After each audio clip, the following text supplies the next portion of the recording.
News പ്രസ്സിലേക്ക് സ്വാഗതം. ഈ സർക്കാർ പാഠം പഠിച്ചു എന്ന് തന്നെ പറയേണ്ടി വരുന്നു. കിട്ടേണ്ട എല്ലാ തരത്തിലുള്ള കുത്തും അടിയും ചവിട്ടും തൊഴിയുമൊക്കെ സ്വന്തം പാർട്ടിയുടെ ജില്ലാ സമ്മേളനങ്ങളിൽ നിന്നു തന്നെ കിട്ടിയതോടുകൂടി ഒരു വിധത്തിൽ നമ്മുടെ സർക്കാരിന് നേതൃത്വം നൽകുന്നവർ നന്നായി വിയർത്തിട്ടുണ്ട്. വിയർത്ത് കുളിച്ച ഒരു അവസ്ഥയാണെന്ന് വേണമെങ്കിൽ നമുക്ക് പറയാം. ഇത്രയും വലിയ താക്കീത് ഈ സർക്കാരിന് കൊടുത്തത് കഴിഞ്ഞ ലോക്സഭാ തെരഞ്ഞെടുപ്പാണ്. ഒരിക്കലും പ്രതീക്ഷിക്കാത്ത രീതിയിലുള്ള തിരിച്ചടികൾ കിട്ടേണ്ട വിധം കിട്ടിക്കഴിഞ്ഞപ്പോൾ പഠിക്കേണ്ടതുപോലെ പഠിച്ചു എന്ന് വേണമെങ്കിൽ പറയാം. ഇനി പഠിച്ചോ ഇല്ലയോ എന്ന് നമുക്ക് പൂർണ്ണമായും അറിയാൻ കുറച്ച് നാളുകൾ കൂടി എടുത്തേക്കും. കാരണം അടുത്ത ഇലക്ഷൻ ഏതാണ്ട് പടിവാതിൽക്കൽ വന്ന് നിൽക്കുകയാണ്. ഒരു കൊല്ലത്തിനകം തദ്ദേശ സ്ഥാപനങ്ങളായ മുനിസിപ്പാലിറ്റി, പഞ്ചായത്ത്, കോർപ്പറേഷനിലൊക്കെ ഇലക്ഷൻ വരികയാണ്. ഇലക്ഷൻ വരുമ്പോൾ എന്തെല്ലാം പറഞ്ഞു നിൽക്കേണ്ടി വരും എന്നുള്ളത് ഓർത്ത് ഭയപ്പെട്ടതുകൊണ്ടാകാം ഈ കഴിഞ്ഞ തെരഞ്ഞെടുപ്പിൽ കിട്ടിയ തിരിച്ചടിയും കൂടി ചേർത്ത് വെച്ചുകൊണ്ട് ചില പുനരാലോചനയ്ക്ക് ഈ സർക്കാരും അതിന് നേതൃത്വം നൽകുന്നവരും തുനിഞ്ഞത് എന്ന് വേണമെങ്കിൽ മനസ്സിലാക്കാം. സ്വന്തം പാർട്ടിക്കാർ മാത്രമല്ല, ഘടകകക്ഷിയിൽപ്പെട്ടവരും തന്നെ വാളും കുന്തവുമൊക്കെയായി ചാടി വീണിട്ടുണ്ട്. എല്ലാം ഫോക്കസ് ചെയ്യുന്നത് ഒരാളെയാണ് എന്ന് വ്യക്തമാണ്, യാതൊരു സംശയവും വേണ്ട. നമുക്ക് വരികൾക്കിടയിൽ വായിക്കാൻ കഴിയുന്നത് അത് തന്നെയാണ്. ഒരേ ഒരു വ്യക്തിയെ ഈ മുന്നണിക്ക് നേതൃത്വം നൽകുന്ന, സർക്കാരിനും മുന്നണിക്കുമൊക്കെ നേതൃത്വം നൽകുന്ന ഒരാൾ, ആ ആൾ ആരാണെന്ന് നിങ്ങൾക്ക് തന്നെ അറിയാം. അദ്ദേഹത്തിനെയാണ് എല്ലാ വിമർശനങ്ങളും ഫോക്കസ് ചെയ്യുന്നത്. വീഴ്ച എന്ന് പറയുമ്പോൾ ഏത് തരം വീഴ്ചയാണ് എന്ന് ചില സമ്മേളനങ്ങളിൽ ചൂണ്ടിക്കാണിക്കപ്പെട്ടിട്ടുണ്ടായിരുന്നു. ഏതൊക്കെ വീഴ്ച? ക്ഷേമ പെൻഷനിലെ വീഴ്ച, ലൈഫ് മിഷനിലെ വീഴ്ച, അതുപോലെ ഓരോ സെക്ടറിലും ഉള്ള വർധനവുകൾ, ഇതെല്ലാം ചൂണ്ടിക്കാണിച്ചു. അതിന് രാഷ്ട്രീയപരമായ മാനങ്ങൾ ഇതിന് ചാർത്തി കൊടുത്തത് വളരെ ചുരുക്കം ചില ജില്ലകൾ ആണെന്ന് നമുക്ക് പറയേണ്ടി വരും. ഓപ്പണായി ഇത് കൃത്യമായ അജണ്ട ഫിക്സ് ചെയ്തുകൊണ്ട് തന്നെ വിമർശനവുമായി വന്നിട്ടുള്ളത് ചില ജില്ലാ സമ്മേളനങ്ങളായിരുന്നു. പക്ഷേ ഇതെല്ലാം കൂടി ഈ ആറ്റിക്കുറുക്കി എടുത്ത് സംസ്ഥാന സമ്മേളനത്തിലെത്തിയപ്പോൾ ഇതിന് പറയേണ്ടതെല്ലാം ഈ പറയേണ്ട രീതിയിൽ പറയാതെ ഒന്ന് വകുപ്പ് മാറ്റി ഒന്ന് ചുറ്റുവട്ടത്തും കിടന്ന് പറഞ്ഞു എന്ന് വേണമെങ്കിൽ നമുക്ക് പറഞ്ഞ് നിൽക്കാം. കാരണം നേരിട്ട് പറയാനുള്ള ധൈര്യം ആർക്കുമില്ല എന്നുള്ളതാണ്. ഈ രാജാവ് നഗ്നനാണെന്ന് പറയണമെങ്കിൽ അതിനും വേണം കുറേ ധൈര്യം. പക്ഷേ ആ ധൈര്യം ഉൾക്കൊണ്ടിട്ടുള്ള ആളുകൾ ഇപ്പോൾ ഈ ഭരണ നേതൃത്വത്തിൽ മുൻപിൽ നിൽക്കുന്ന കക്ഷിക്കില്ല, കക്ഷി രാഷ്ട്രീയത്തിൽപ്പെട്ട നേതാക്കൾക്ക് ഇല്ല. അങ്ങനെയുള്ള നേതാക്കൾ ഇല്ലാത്തത് കൊണ്ടാണ് കടിഞ്ഞാണില്ലാത്തതുപോലെ ഈ പാർട്ടി കഴിഞ്ഞ കുറേ നാളുകളായി മുന്നോട്ട് പൊയ്ക്കൊണ്ടിരിക്കുന്നത്. പാർട്ടിക്ക് ഗവൺമെൻറ്റിൻ്റെ മേൽ നിയന്ത്രണം ഇല്ലാതെ വന്നപ്പോൾ ഈ കക്ഷിയെയും പാർട്ടിയെയും സർക്കാരിനെയും നയിക്കുന്ന ഒരു വ്യക്തി തന്നെയാണ് എല്ലാത്തിൻ്റെയും നിയന്ത്രണം ഏറ്റെടുത്ത് കൊണ്ടുപോയത്. അദ്ദേഹത്തിനെ നിയന്ത്രിക്കാനുള്ള ശക്തിയുള്ള, അതിന് ധൈര്യമുള്ള ഒരു ആളും ഇന്ന് കേരളത്തിലെ CPM രാഷ്ട്രീയത്തിൽ ഇല്ല എന്ന് തന്നെയാണ് നമുക്ക് മനസ്സിലാക്കാൻ ഉള്ളത്. ചിലരൊക്കെ ഒളിഞ്ഞും തെളിഞ്ഞും നിന്ന് ചില പിറുപിറുക്കൽ നടത്തി എന്ന് വേണമെങ്കിലേ നമുക്ക് പറയുവാൻ ഉള്ളൂ.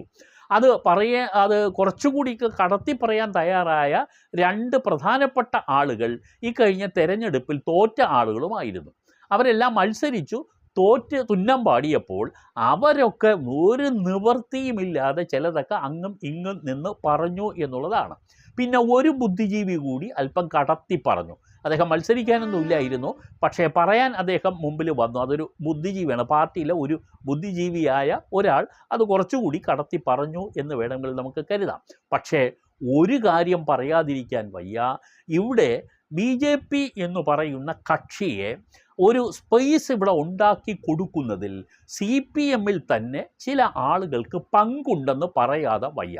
കാരണം ഈ ബി ജെ പിക്ക് കടന്നു കയറണമെങ്കിൽ, കേരളത്തിൽ കടന്നു കയറണമെങ്കിൽ ഇവിടെ സി പി എം ക്ഷീണിക്കണം. സി പി എം എന്ന് പറയുന്ന രാഷ്ട്രീയ കക്ഷിയുടെ ഒരു ശക്തിയും അവരുടെ ഒരു സ്പേസുമാണ് ബി ജെ പിക്ക് കടന്നു വരാൻ വിഘാതമാകുന്നത്. കോൺഗ്രസ് അല്ല കേരളത്തിൽ ബി ജെ പിയുടെ ശത്രു, ഇല്ലെങ്കിൽ കോൺഗ്രസിൻ്റെ ഒരു നിലപാട് കൊണ്ടോ കോൺഗ്രസിൻ്റെ നിലനിൽപ്പ് കൊണ്ടോ ബി ജെ പിക്ക് കേരളത്തിൽ ഭയക്കേണ്ട ഒരു കാര്യവുമില്ലെന്ന് അവർക്കറിയാം.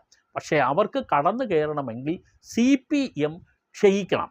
അപ്പോൾ സി പി എം ക്ഷയിക്കണം എങ്കിൽ അതിന് വേണ്ടത് എന്താണെന്ന് ബി ജെ പി തിരിച്ചറിഞ്ഞു. ആ തിരിച്ചറിവിൻ്റെ ഫലമാണ് ഇപ്പോൾ ലോക്സഭാ തെരഞ്ഞെടുപ്പിൽ ഒക്കെ അവർക്ക് കിട്ടിയ ഒരു വോട്ട് ബാങ്ക്. ആ വോട്ട് ബാങ്ക് കൃത്യമായും പഠിച്ച് മനസ്സിലാക്കി തന്നെ ബി ജെ പി ഒരു ശക്തി കൂട്ടാൻ ഉള്ള ശ്രമങ്ങൾ തുടങ്ങിക്കഴിഞ്ഞു. നിങ്ങൾ നോക്കിക്കോളൂ, അടുത്ത വരാൻ പോകുന്ന ലോക്കൽ ബോഡി ഇലക്ഷൻ ആയാലും തുടർന്ന് വരുന്ന നിയമസഭാ തെരഞ്ഞെടുപ്പായാലും കേരളത്തിൽ ബി ജെ പി വൻപിച്ച ഒരു പ്രകടനം കേരളത്തിൽ കാഴ്ചവെക്കും. ആ കാഴ്ചവെക്കുന്നതിന് അവർക്ക് ഒരു ഗ്രൗണ്ട് ഉണ്ടാക്കി കൊടുത്തത് കേരളത്തിലെ സി പി എമ്മിലെ ചില ആളുകൾ തന്നെയാണ്. അവരത് ഉണ്ടാക്കി കൊടുക്കുക എന്ന് പറഞ്ഞു കഴിഞ്ഞാൽ അത് ഏതെങ്കിലും ഒരു പ്രത്യേകിച്ചിട്ടുള്ള നെഗോസിയേഷൻ്റെ ഭാഗമാണോ എന്നുള്ളത് വരെ പലരും സംശയിച്ച് തുടങ്ങിയിട്ടുണ്ട്. കാരണം അതിനനുസരിച്ചിട്ടുള്ള ചില പ്രവൃത്തികൾ കഴിഞ്ഞ കുറേ നാളുകളായി കേരളത്തിൽ നടക്കുന്നുണ്ട് എന്നുള്ളതാണ്. ബി ജെ പി നല്ല മിന്നുന്ന പ്രകടനം കാഴ്ചവെച്ചു എന്ന് പറയുന്ന സി പി എം നേതാക്കൾ ഓപ്പണായി പറയുന്നവരാണ്. ബി ജെ പി മിന്നുന്ന പ്രകടനം കാഴ്ചവെച്ചു. അങ്ങനെ കാഴ്ചവെച്ചു എന്ന് പറയുമ്പോൾ തന്നെ നമുക്ക് അതിനകത്തുള്ള ഒരു അർത്ഥം മനസ്സിലാകും. ബി ജെ പി മോശമല്ല, ബി ജെ പി ശക്തി പ്രാപിച്ചു വരികയാണ് എന്ന് സി പി എം സമ്മതിച്ചു കൊടുക്കുന്നു. സമ്മതിച്ചു കൊടുക്കുക എന്ന് പറഞ്ഞാൽ അംഗീകരിച്ചു കൊടുക്കുക എന്നുള്ളതല്ലേ. അപ്പോൾ അംഗീകരിച്ചു കൊടുക്കാൻ സന്മനസ് സി പി എമ്മിൻ്റെ ആളുകൾക്ക് തോന്നിത്തുടങ്ങിയിരിക്കുന്നു. അതിന് ഒരു തെരഞ്ഞെടുപ്പ് വേണ്ടി വന്നു എന്നുള്ളതേ ഉള്ളൂ. വ്യക്തമായും സി പി എമ്മിന് മനസ്സിലായി സ്വന്തം വോട്ടുകൾ തന്നെ, പരമ്പരാഗതമായി തങ്ങൾക്ക് കിട്ടിക്കൊണ്ടിരുന്ന വോട്ടുകൾ തന്നെയാണ് ബി ജെ പി കൊണ്ടുപോയത് എന്നുള്ളത്. അപ്പോൾ കമ്മ്യൂണിസ്റ്റ് പാർട്ടിക്കാരൻ ബി ജെ പി എന്ന് അവർ തന്നെ വർഗീയ കക്ഷി എന്ന് വിളിക്കുന്ന ബി ജെ പിക്ക് വോട്ട് കൊടുക്കാൻ തുനിഞ്ഞിട്ടുണ്ടെങ്കിൽ അത് ഒരു നിസ്സാര കാര്യമായിട്ട് നമ്മൾ കണക്കാക്കേണ്ടതില്ല. പക്ഷേ അങ്ങനെ ഒരു കമ്മ്യൂണിസ്റ്റുകാരനെ ആ നിലയിലേക്ക് എത്തിക്കുന്നതിന് ആരെങ്കിലും അച്ചാരം വാങ്ങിയിട്ടുണ്ടോ ബി ജെ പിയിൽ നിന്ന്? ഞങ്ങൾ ഇത്തരത്തിലുള്ള ചില കാര്യങ്ങളൊക്കെ ഇവിടെ ഗ്രൗണ്ട് വർക്ക് ചെയ്യും. അങ്ങനെ ചെയ്യുമ്പോൾ ആളുകൾക്ക് ശരിക്കും ഈ ഭരണത്തിനോടും ഈ പാർട്ടിയോടും വെറുപ്പ് കൂടും. അങ്ങനെ വെറുപ്പ് കൂടുമ്പോൾ ഒരു ഓപ്ഷനും കമ്മ്യൂണിസ്റ്റുകാരൻ്റെ മുന്നിലില്ല. കോൺഗ്രസ്സുകാരന് അവരെന്തായാലും വോട്ട് ചെയ്യാൻ വരില്ല.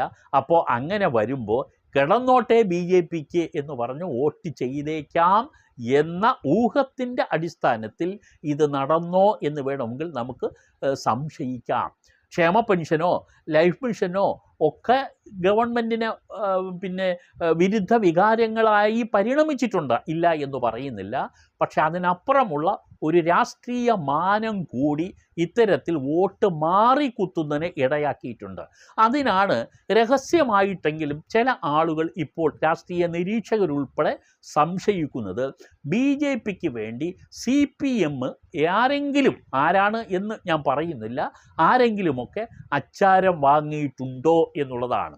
നിങ്ങൾക്ക് ഒരു സ്പേസ്, നിങ്ങൾ രണ്ടാം കക്ഷിയായിട്ട് വളരാനുള്ള ഒരു സ്പേസ് ആദ്യം ഉണ്ടാക്കും, പിന്നെ നിങ്ങൾ പ്രയത്നിച്ച് നിങ്ങൾ ഒന്നാം കക്ഷി ആയിക്കൊള്ളണം എന്ന ഒരു രഹസ്യ അജണ്ടയുടെ തീർപ്പാക്കൽ ഈ കഴിഞ്ഞ ലോക്സഭാ തെരഞ്ഞെടുപ്പിൽ ഉണ്ടായി. ആ ഉണ്ടായത് ആരുടെ നേതൃത്വത്തിലാണ് ഈ നീക്കം നടന്നു എന്നുള്ളതാണ് മനസ്സിലാക്കേണ്ടത്. അത് വരും കാലം അത് തീർച്ചയായിട്ടും നമ്മളോട് വെളിപ്പെടുത്തും എന്ന് തന്നെയാണ് മനസ്സിലാക്കേണ്ടത്. എന്തായാലും നമുക്ക് കാത്തിരുന്ന് കാണാം. ഇവിടെ ചില രാഷ്ട്രീയപരമായ ഒരു വലിയ ധ്രുവീകരണം സമീപഭാവിയിൽ കേരളത്തിൽ ഉണ്ടാകും. ആ ധ്രുവീകരണത്തിൻ്റെ നേട്ടം കിട്ടാൻ പോകുന്നത് ബി ജെ പിക്കാണ്. അത് യു ഡി എഫിനാവില്ല, തീർച്ചയായും ബി ജെ പിക്കായിരിക്കും ആ ഒരു ധ്രുവീകരണത്തിൻ്റെ ഗുണം കിട്ടാൻ പോകുന്നത്. ആ ഗുണം നേടിയെടുക്കാനുള്ള നിലയിലേക്ക് ബി ജെ പി വളർന്നു കഴിഞ്ഞു. ബി ജെ പിയുടെ സംസ്ഥാന നേതൃത്വത്തിനെയൊന്നും ഇനി ആരും കുറ്റപ്പെടുത്തി മാറ്റി നിർത്തേണ്ടതൊന്നും ഇല്ല. ഈ നാട്ടുകാർ, വോട്ടർമാർ, പല വിഭാഗത്തിന് വേണ്ടി വോട്ട് ചെയ്തിരുന്ന വോട്ടർമാരിൽ ഇപ്പോൾ ഒരു വിചിന്തനം കേരളത്തിൽ ഉണ്ടായിട്ടുണ്ട് എന്നുള്ളതാണ്. കാരണം അത് ഉണ്ടാക്കിയത് ഈ CPM എന്ന് പറയുന്ന രാഷ്ട്രീയ കക്ഷിയും CPM പ്രതിനിധാനം ചെയ്യുന്ന ഈ സർക്കാരിൻ്റെ ചെയ്തികളും ആണ്. ഇത് രണ്ടും കൂടി ചേർന്നപ്പോൾ ജനവികാരം BJPക്ക് ഒരു പരിധിവരെ അനുകൂലമായി മാറിയിട്ടുണ്ട്. അത് ഇനി അടുത്ത് വരുന്ന തെരഞ്ഞെടുപ്പുകൾ എങ്ങനെയൊക്കെ പ്രതിഫലിക്കും എന്നുള്ളത് നമുക്ക് കാത്തിരുന്ന് കാണാം.